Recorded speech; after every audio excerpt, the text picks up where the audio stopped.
15. Reproductores de discos de vinilo. Mucho antes de que existiera Spotify, los CDs o incluso los casetes, los fabricantes de autos tuvieron una idea revolucionaria. ¿Y si pudieras escuchar tus discos de vinilo mientras manejas? En 1956, Chrysler lanzó el Highway Hi-Fi. Era un tocadiscos compacto instalado debajo del tablero. Sonaba increíble, en papel. El problema es que los autos se mueven, pasan por baches, cruzan vías del tren y los tocadiscos odian todo eso. Un solo hoyo en la carretera y Frank Sinatra dejaba de cantar Fly Me to the Moon para empezar a tartamudear como disco rayado. Y lo peor, no podías usar tus discos normales. Chrysler fabricaba sus propios discos especiales, así que tu jukebox sobre ruedas se convertía en la misma playlist repetitiva que tu amigo no deja de poner. RCA y Philips lo intentaron en los años 60, pero el concepto murió. Los casetes llegaron. Eran más resistentes, más pequeños y no saltaban cada vez que pasabas por un tope. 14. Ceniceros y encendedores de cigarrillos. Retrocedamos a los años 50 cuando fumar no solo era común, era prácticamente parte de la cultura americana. Casi la mitad del país fumaba. Había anuncios donde presumían que más doctores fuman Camels que cualquier otra marca. Con ese tipo de marketing, ¿cómo no iban los fabricantes a diseñar sus autos pensando en fumadores? Los autos de esa época venían equipados con ceniceros en cada fila. El conductor tenía uno en el tablero, los pasajeros tenían en las puertas, y los modelos lujosos incluso tenían versiones iluminadas para fumar de noche. Y luego estaba el encendedor de cigarrillos. Ese ingenioso resorte que calentaba una resistencia cuando lo presionabas y salía con un satisfactorio clic cuando estaba listo. Era brillante, hasta que lo tocabas accidentalmente y te marcabas el dedo como si fueras ganado. Para los años 80 y 90, fumar empezó a declinar. Nadie quería que su auto nuevo oliera a cenicero, y lentamente estos artefactos desaparecieron del interior de los vehículos. 13. Asientos tipo banca. Hubo una época dorada en la que los asientos delanteros de los autos no estaban divididos en dos.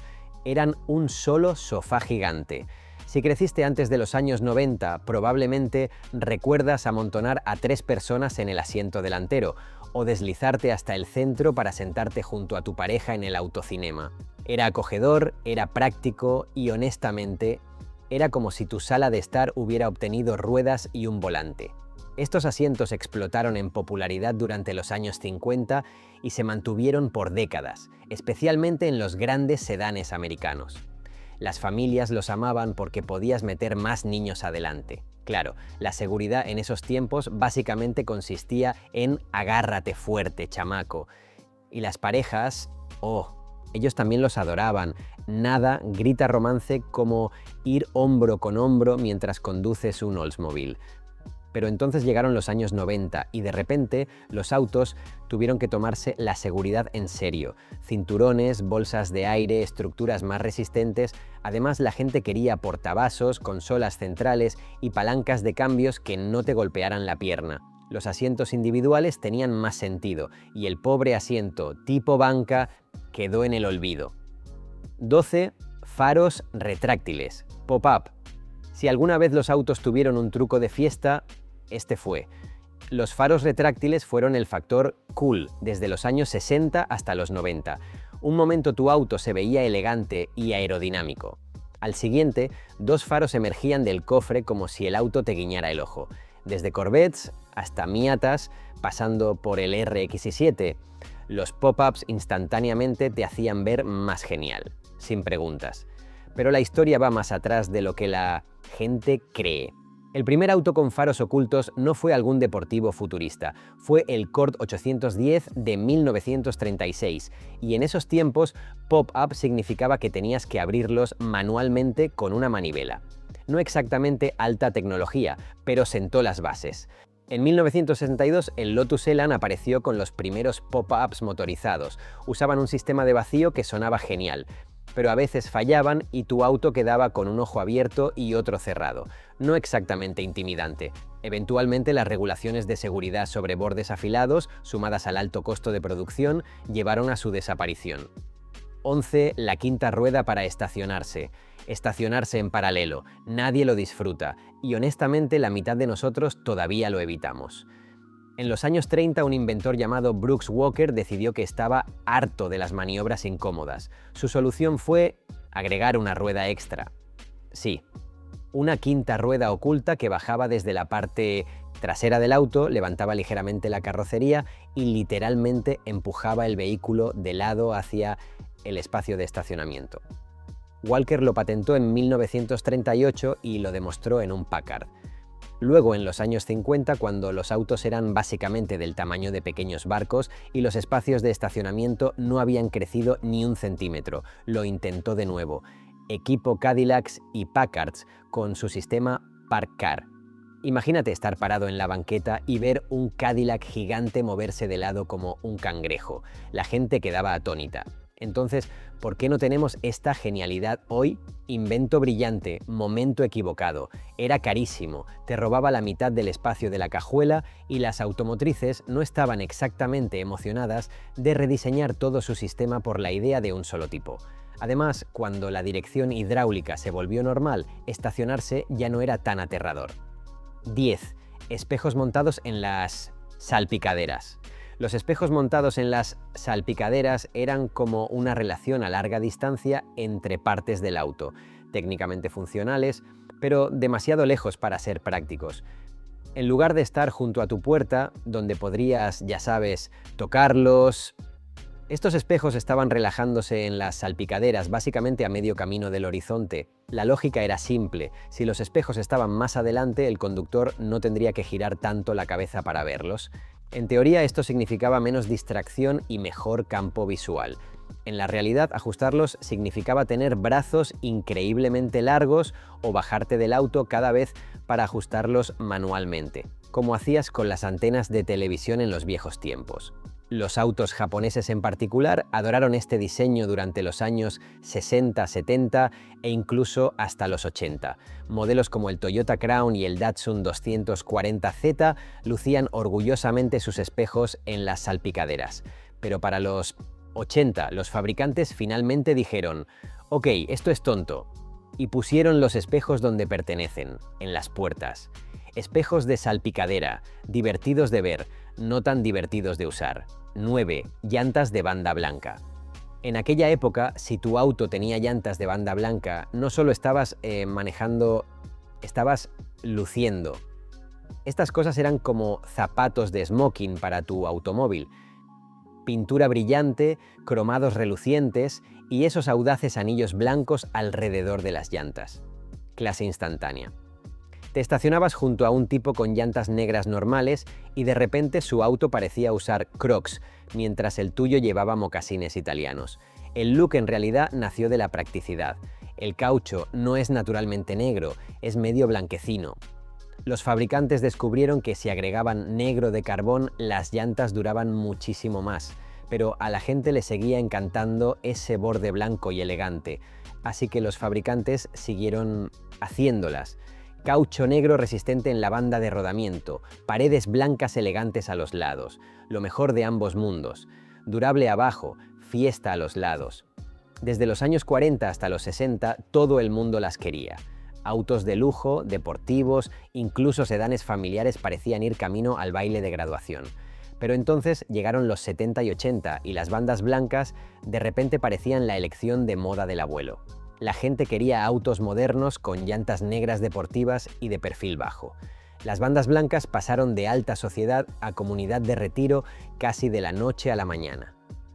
8. Ventanillas triangulares, deflectores. Si alguna vez viajaste en un auto de los años 50, 60 o 70, probablemente viste esas pequeñas ventanas triangulares en las puertas delanteras. Esos eran los deflectores y en su época eran salvavidas. Verás, antes de que el aire acondicionado fuera algo que la gente normal pudiera pagar, los conductores dependían muchísimo de estas ventanillas para mantenerse frescos. Las abrías un poco y obtenías una brisa agradable sin el ruido y el caos de bajar toda la ventana. Eran simples, pero funcionaban. En un día caluroso podías inclinar el deflector en el ángulo justo y canalizar aire fresco como un ventilador integrado, y los fumadores las adoraban. Podías encender un cigarro, exhalar y la ventanilla se encargaba cortésmente de succionar todo ese humo hacia afuera como una chimenea incorporada. El auto se mantenía fresco, tus pasajeros contentos y tú parecías haber hackeado la aerodinámica. Pero entonces llegó el aire acondicionado. De repente los deflectores pasaron de imprescindibles a lindos triangulitos que realmente ya no necesitamos. 7. Teléfonos de auto.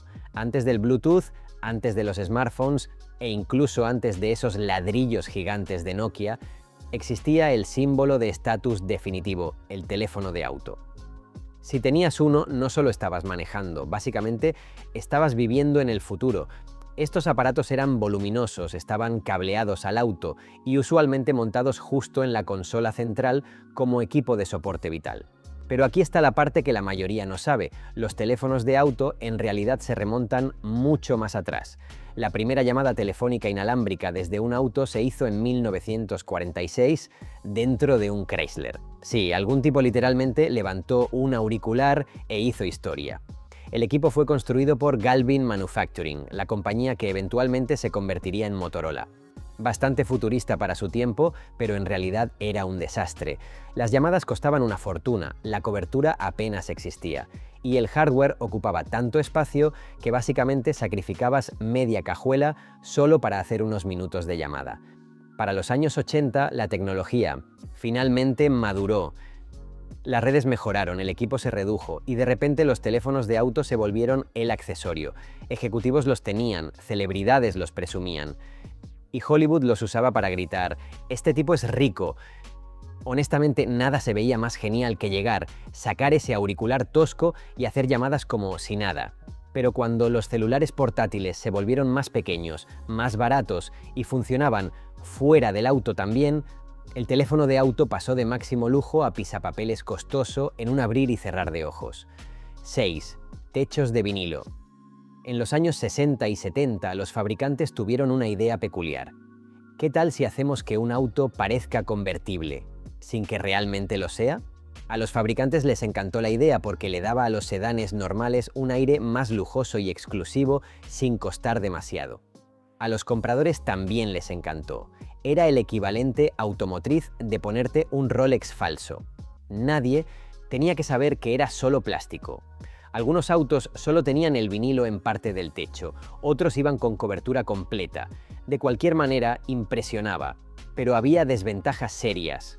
Con el tiempo, el vinilo se agrietaba, decoloraba o se pelaba, especialmente con el clima extremo. La humedad a veces quedaba atrapada debajo, causando problemas de óxido. Para los años 80, la gente se dio cuenta de que un techo pintado normal era más limpio, más barato y no se pelaba como una quemadura de sol. Y lentamente los techos de vinilo empezaron a desaparecer. 5. Palanca de cambios en la columna. Era 1938 y los autos en Estados Unidos vieron un cambio masivo. En lugar de una palanca de cambios en el piso, la metieron en la columna del volante, sobresaliendo como una palanca extra extraña. La idea era brillante para su época. Despejaba el centro del auto para que pudieras meter a 3 personas en el asiento delantero tipo banca. Por un tiempo esto fue el pináculo de la innovación. Los fabricantes presumían todo ese espacio extra, aunque tu pasajero del medio usualmente terminaba con una pierna en cada lado y sin lugar donde poner los brazos. Pero conforme los autos se volvieron más sofisticados, la gente se dio cuenta de que realmente no querían sentarse 3 apretados como sardinas. Querían portavasos, descansabrazos y una palanca elegante justo a su lado. Para los años 80 y 90, las palancas en la columna estaban en soporte vital, aferrándose a camionetas, minivans y alguna que otra patrulla ocasional.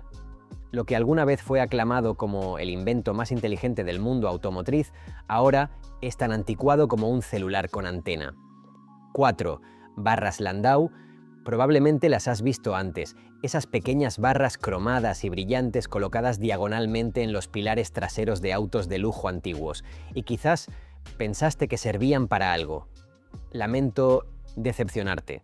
Las barras Landau son 100% decorativas, pura joyería automotriz. El diseño en realidad viene de los carruajes tirados por caballos de los siglos XVIII y XIX. En esos tiempos las barras eran bisagras reales que permitían que el techo se plegara. Básicamente el convertible original, Pero cuando llegaron los autos, los diseñadores dijeron, hey, copiemos ese look, pero hagámoslo completamente inútil. Y así renacieron las barras Landau. Esta vez como ornamentos brillantes, sin ningún propósito. Para los años 20 y 30, autos de lujo como Cadillacs y Lincolns las lucían con orgullo, usualmente combinadas con un techo acolchado de vinilo. Y para los 70s y 80s se habían convertido en un elemento básico de los cupés de lujo personal y los grandes sedanes americanos. Eventualmente cayeron en desuso cuando el diseño automotriz se inclinó hacia formas más aerodinámicas y elegantes. Hoy las barras Landau viven principalmente en carrozas fúnebres y limusinas. 3. Portaequipajes de techo. Antes de que las SUVs con cajuelas gigantes y asientos plegables estuvieran por todos lados, las familias tenían un gran problema. Demasiados niños, demasiadas maletas y una cajuela del tamaño de una caja de zapatos. ¿La solución? Atornillar unas barras de metal en el techo y llamarlo portaequipajes. Estas cosas eran básicamente estantes de bricolaje para tu auto, maletas, equipo de campamento, cañas de pescar, la mecedora de la abuela, si cabía lo amarrabas arriba. Y por supuesto, nunca confiabas realmente en esas cuerdas elásticas. Así que la mitad del viaje era papá entrecerrando los ojos hacia el espejo retrovisor, preguntándose si la hielera seguía arriba o si ya iba rebotando por la autopista a 110 km/h. Su popularidad realmente despegó en los años 50 y 60, justo cuando los viajes por carretera se convirtieron en parte esencial de la vida americana. Los portaequipajes. Fueron los héroes anónimos que hicieron posibles esas vacaciones. Pero conforme los autos crecieron y las camionetas familiares, y después las SUVs, se convirtieron en el vehículo preferido de las familias, los portaequipajes empezaron a desaparecer. 2. Interruptor de luces altas en el piso. Hubo un tiempo en que los autos tenían una característica que hoy suena bastante extraña: el interruptor de luces altas montado en el piso. Desde los años 40 hasta los 70, si querías encender las luces altas, no manipulabas la palanca detrás del volante. En cambio, simplemente pisabas un botoncito en el piso con tu pie izquierdo. Las manos se quedaban en el volante, los ojos en el camino. Simple e inteligente. Suena raro hoy, pero honestamente era una configuración bastante ingeniosa. Y recuerda, los autos de esa época no estaban sobrecargados de palancas llenas de botones. No tenías control de crucero, limpiadores, volumen de radio o Bluetooth, abarrotando todo. El tablero ya tenía más perillas que una estufa de cocina, así que poner el interruptor de luces altas en el piso realmente despejaba espacio.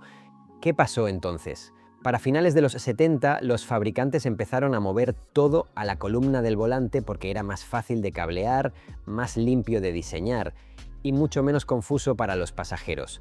Seamos honestos, si hoy te sentaras en un auto y escucharas un clic bajo tu pie, probablemente pensarías que algo se acaba de romper. 1. Puertas suicidas. Y llegamos al número 1. En lugar de abrirse hacia adelante como las puertas normales, las puertas suicidas tenían las bisagras en la parte trasera, así que se abrían hacia atrás. La idea era simple.